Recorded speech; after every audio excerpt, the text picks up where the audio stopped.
Fine.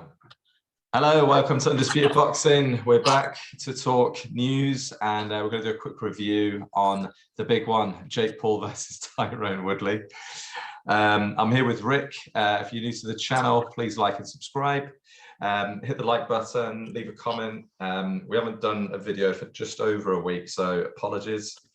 Where should we start? Quite a lot to get through, actually. I know that you were eagerly anticipating the Jake Paul Tyron Woodley fight. I presume you've seen the result. I don't think you've seen. Have you seen the fight? No, I've seen the result, but yeah, not the fight really. Yeah. I didn't wake up for it, but I watched it. I don't know. I'm kind of conflicted because at the beginning of all of this kind of YouTube nonsense and kind of novelty act fights, I was, and you know, old pros sort of getting back in the ring after 15 years out of the ring. But, you know, this is Jake Paul's fourth fight. You know, he's headlining and he's packed out an arena. They're talking that he'll have sold over a million pay-per-view buys. The fight actually wasn't that great. It was a little bit more competitive than his previous fights, but he seems to be just making a bit of a career out of trolling MMA fighters. But, you know, his boxing skills are, you know, legitimately more superior than, you know, quite a lot of MMA fighters. So, you know, I think we're going to see kind of a trend. You know, I really don't see him fighting Tommy Fury. I know there's a lot of talk about that, but I do think that Tommy Fury would probably beat him. But yeah, I mean, I probably gave Tyron Woodley maybe a couple of rounds, you know, the middle rounds. I think he rocks him in the fourth with a big right hand, a looping over right hand. But that's the thing, like with his boxing skills aren't fantastic. Hasn't really kind of boxed anybody of note. He's a better striker than Ben Askren, and he is more of a kind of a wrestler. But I don't know if he's had a competitive fight in the octagon for maybe 3 or 4 years. 40 years old, a little bit slower. You know, his skills and reaction times are naturally going to kind of you know, disintegrate. So, you know, it was kind of tailor-made really for Jake Paul, you know, much fresher, younger, he's 24. And, you know, he's not, you know, he's a good few years off his prime yet. So I don't see, you know, what the issue is. It is pretty entertaining. You know, and he's doing a lot of things that in terms of like his following, his YouTube channel, you know, that's what, you know, boxers, you know, really should be doing. But yeah, I think I probably gave him Tyron Woodley 2 rounds. So it was a comfortable unanimous points win for me, but it was a split decision win. But yeah, I mean, what's your take of, you know, on the Jake Paul, Logan Paul thing at the moment? Do you have any interest in like who's fighting next? Not at the moment. I mean, I don't know who's fighting next, but when I heard Woodley had some amateur boxing fights before he went into MMA, but I think he was still in his teen years. I don't know. I think I'm just a bit, you know, it's not high level boxing. You know, it's not even medium level. You know what I mean? Because we tend to focus on the high level fights and sometimes the medium level fights, and you know, prospects. But this is still very, very low level. So I'm almost not looking at the hype and the following and all that. I'm just looking at what it is. And he's a low-level fighter that's not fought many fights, fighting people that aren't real boxers. And when you break it down like that, I can't get that interested in it. I think if he turned around and said, "I'll fight Tommy Fury," I'd be interested in that because it's suddenly, you know, you could then say, right, it's two fighters early in the career, and obviously they've got a bit of, you know, momentum and names behind them, and the Fury name and that, and a bit of beef. But actually, you know, that's when he's, you know, that's when it's like boxer versus boxer, and I just can't. It's just mouth all the time. Do you know what I mean? It's like I want this person, I want that person, I want this person. I think at some stage he will step up and fight a really big fighter and get done. But then, you know, he'll probably go, I hurt this muscle, I wasn't ready for, you know, this happened, make excuses, and it's just to keep the show going. Yeah. You know, so I imagine I'll have another couple like this, handpicked, big enough name, but someone he's always probably going to beat, and then he'll just go right up into like to some huge name like Canelo or something, like if Canelo would have it, or a Mayweather or something. I don't know, something where it's just a huge step You know what I mean? And because you can't have anything in between, you can't really fight a Fury, because if he gets beat, it's a big burst of the bubble, and for what? Getting beat off to Tommy Fury. Do you know what I mean? It's this whole risk reward, and he's totally playing this game of, you know, I'll fight people who can talk, but I won't fight anyone who's got a real chance of beating me unless I go for the real big. I know a lot of people seem to be making the link that because Tommy Fury was on the undercard, that Tommy Fury is going to fight next. I really don't see them taking that route, because Tommy Fury can fight. I mean, we'll come on to him in a minute, but I think he's just going to keep going down this kind of MMA route, and I think he'll keep calling out MMA fighters and just kind of make a bit of a semi-career out of knocking out or trying to, you know, beating MMA fighters. I just think that's where there's there's a lot of money to be made there, and he can just keep building his profile. If he gets beat by Tommy Fury, I mean, Tommy Fury is famous in the UK, but he's not famous in America. He was only famous because of his brother and because of Thingy, but he's not famous as a brilliant fighter. No. Yeah. But I think for as a pay-per-view, you know, a fight and a card, 60 pounds US. It didn't look like it was a great card, because I did watch Daniel Dubois. I mean, what did you make of that? Thoughts? I can't remember the guy's name now. Was it Kamano? Yeah, it was a bit like the Yarde fight, really. It was just, a bum picked out, really. You know, versus the level that he's fought at. You know what I mean? It's just a pick someone to look good at. And to be fair, he actually got caught twice for 2 right hands. Yeah, he did. Yeah. You know, I imagine as a coach, they'd be furious with stuff like that. But I think he just went into seek and destroy mode because he wanted to look good. And actually, he looked more scrappy, actually. The knockdowns were particularly clean.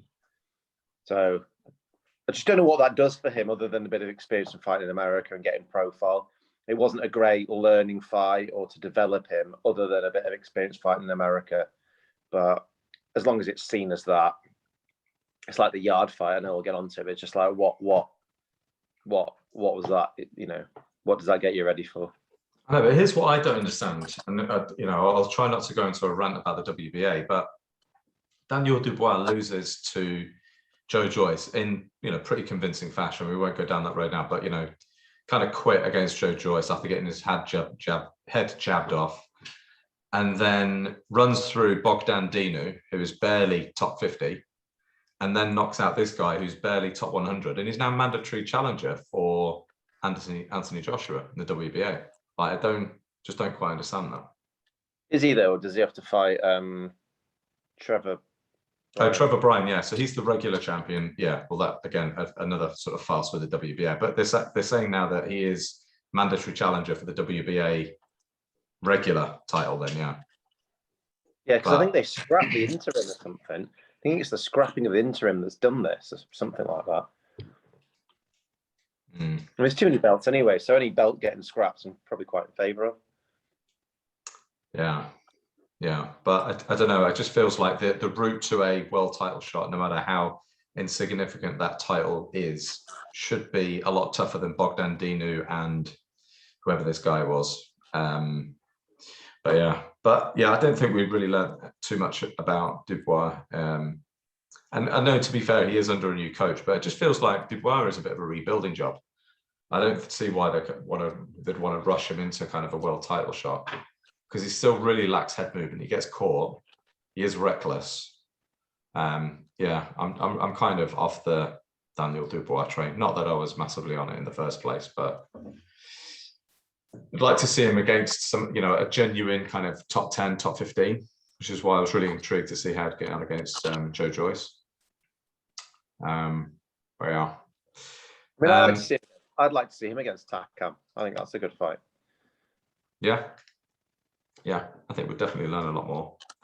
Other fight on the undercard was Tommy Fury against Anthony Taylor, who again is another MMA fighter. I think this is like his second pro fight. I've got to say, he did not look good, actually, Tommy Fury. And I don't know, I mean, there's obviously a lot of hype around him as a boxer. I forget the celebrity side to him, but there does seem to be a lot of hype around him in terms of his own in his own right. He is a very good and a very accomplished boxer, but I don't really see it.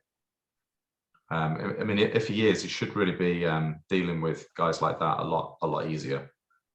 Yeah, I mean, I've not seen anything from him yet, and I didn't watch this fight, but I've not seen any. I've only seen probably 2 or 3 of his fights.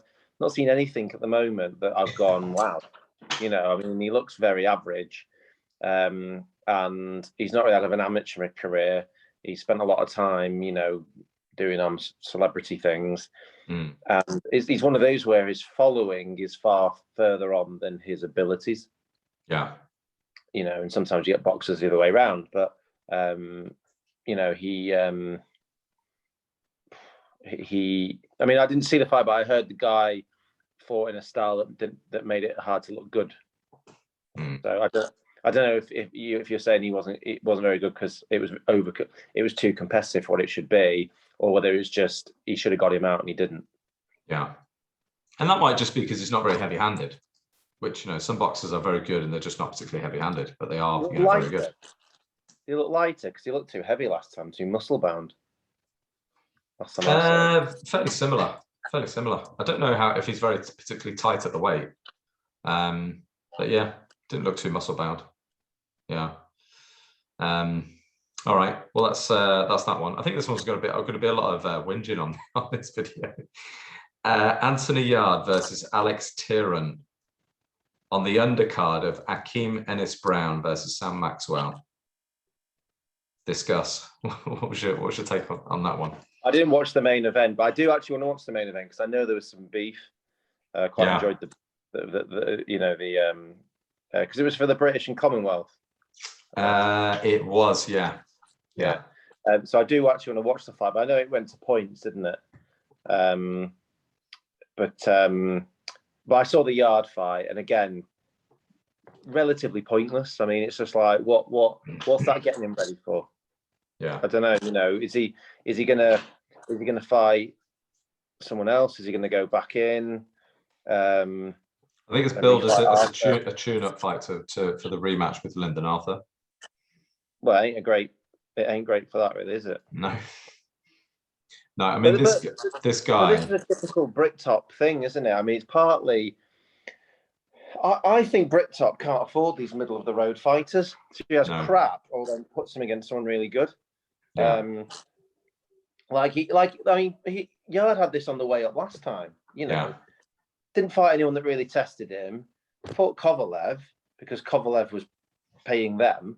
Yeah. Gets beat, and then, you know, he put up a good display. He showed he wasn't miles away from it, but it's because Warren can't afford those. You know, look at what Hearn's doing with Buatsi and Ben. They're now in that middle ground. It's, you know, just, you know, world level but not elite, you know, or just off world level. They're not cheap fighters to get because they probably know that, you know, they're people that actually have a career and want to do well in the sport and know they're probably going to get up against, you know, this person's going to beat them, so they want to be paid well. Yeah, because they're on their own route to a world title, hopefully. But they also want paying well because they know they're probably the underdog, and they could take a pasting, but they're not people that are just going to sit there and, you know, go over in one round like we saw basically with Yarde's opponent. But you know, Hearn can afford to do that because of the Zoma, but I just don't think Warren can afford it. Yeah. You know, the most recent fight that Warren's put on that I thought was like good learning for his fighter, or, you know, a fight that could go all the way was the Takam fight. Yeah. But it's like, you know, you need, you know, Yarde at this stage. I mean, don't get me wrong. I could have given him that kind of fight if it was 3 or 4 months after the Lyndon Arthur fight. It's been almost a year since that. Well, that's what I mean. That's my point. It's like, you know, go away, lick your wounds, come back training, have a fight someone crap, and then get ready for, you know, a real test. Then ready for, you know, it's going to get you ready for the Arthur fight. But if that was getting ready for the Arthur fight, then I don't know. But I think that's the thing. I think it's more the ability. You know, you'd be saying to, you know, if you were him, you'd be like, what's going on? Why don't you get me someone that's going to push me a bit? I know you've got to think as well, because Anthony Yarde is not like a prospect. We can't look at him like a prospect anymore. He's 30 years old. You know, he is entering the prime of his career. And for a guy with all of his talent, and I do think he's, you know, super talented. And I'm not kind of having a pop at Anthony Yarde, because I actually want to see, you know, more from him in terms of like who he's facing and, you know, who's targeting, because this is a tune-up for the Lyndon Arthur fight. And the Lyndon Arthur fight wasn't exactly electric, was it? It was interesting, but it wasn't a great spectacle. And I just compare him, you know, in contrast with, you know, Joshua Buatsi and his route to, you know, to where he's got now. And it's almost night and day. You know, he's headlined, you know, a couple of cards now. Obviously, the latest one against Richard Bolotniks. And, you know, he's now maybe 1 or 2 fights away from a you know, genuine world title challenge. And you'd have to think he's got to have a great chance. And then compare that, you know, with Anthony Yarde, who's fighting on an undercard against Akeem Ennis-Brown versus Sam Maxwell in Birmingham, having fought Kovalev, you know, 2 years ago. Where was Yarde's Bolotniks fight? Yeah, that's my thing, and that's an example. He didn't have one. Yeah, Bolotniks is not like brilliant, but he's decent, and he'll want a relatively good payday because it's a big fight. Knock him off path, so he wants compensating. Yeah, but I just don't think Warren will pay out for someone like that. Yeah. So there you go. What other news do we have anyway? Other news, quite interesting actually. Tszyu has been made a mandatory challenger for Brian Costano. Obviously, just got his draw against Charlo, which is you know, pretty big. I really hope that Tszyu gets his chance against Brian Costano. I think that is an incredible fight. That'll be a really, really good fight, you know, for the neutral. I would like to see Tszyu go on and do some amazing things, because obviously I'm a big fan of his dad. So that's a big one. Whether it will get made or not, I can't see Brian Costano, you know, giving up his belt. So there's a very good chance that that gets made. I've just seen Chris Eubank Jr. has got a fight. Lara. Pardon? Lara. Is it Lara? No. Erislandy Lara, no, they won't fight him. Don't be silly. That'll never happen. It's a guy called Sven Elbir, and I think it's a final eliminator, or I believe it's the WBO. I've never heard of this guy. Is the guy that's got the WBO? Is he the Japanese one or Chinese one? No, that's Murata. This guy, oh my god. No, but like, is it for that belt? Yes, it is. Yeah. Yeah. I thought Lara's was going to be like the mandatory. Sorry, I thought it was going to be. It was either. Sorry, WBA. I thought Lara was going to get. I thought he was going to either get a shot at the actual champion, who he's got a decent chance of beating, or he'll have to do a mandatory, not a mandatory, a final eliminator against Lara, which would probably swerve. Yeah, sorry, yeah, it's the WBA mandatory final eliminator. Sven Elbir, who is German. I'd never heard of this guy. Middleweight. He's 18-1. I don't know. I'd like to see Chris Eubank Jr. There's probably 20 names I could drop right now that I'd rather see him fight. He's fighting this guy, final eliminator for the the belt that Murata has, and he's fighting obviously Golovkin in December. So yeah, that's I think going to be booked for the 2nd of October. So we won't have long to wait for it at least. So what, he'll fight, you know, because I don't know, I suppose Golovkin's favourite to win that fight. So will he then fight Golovkin? Probably, yeah, next year. I suppose he would do that fight because it's a big payday. But it's a big payday. He's still never been a world champion, really, in my eyes. Golovkin? No, Eubank. No. He had the IBO. That's not really a world champion. Not a legitimate world champion. Yeah. That's it. Apart from another one on the WBA, Leigh Wood versus Michael Conlan has been mandated, which is quite interesting because that'll be Queensbury versus Matchroom. Actually, no, Michael Conlan, sorry. No, I tell a lie. Michael Conlan is actually with Top Rank. Yeah. Yeah, but I think he does have his fights on BT. I think more of the AJ cards being announced or confirmed, but I think it's what we already kind of knew from what I heard. And I think hopefully next week the Dillian Whyte 30th of October gets announced. Yeah, that needs to get announced soon. That's 8 weeks away. 8 weeks away, yeah. Really, you've got to be announcing it soon if you want to, Well, I suppose it won't be a pay-per-view, so that'll take the pressure off it. They can probably take the time with it a bit more, in a sense. But you still got to fill the O2. Hopefully, we'll be able to help them with that. Yeah, definitely. All right. Any other news? Don't think Should so. we wrap it up? Okay, let's wrap it up, and then we'll do a quick video on the prediction for Lara versus Warrington. All right.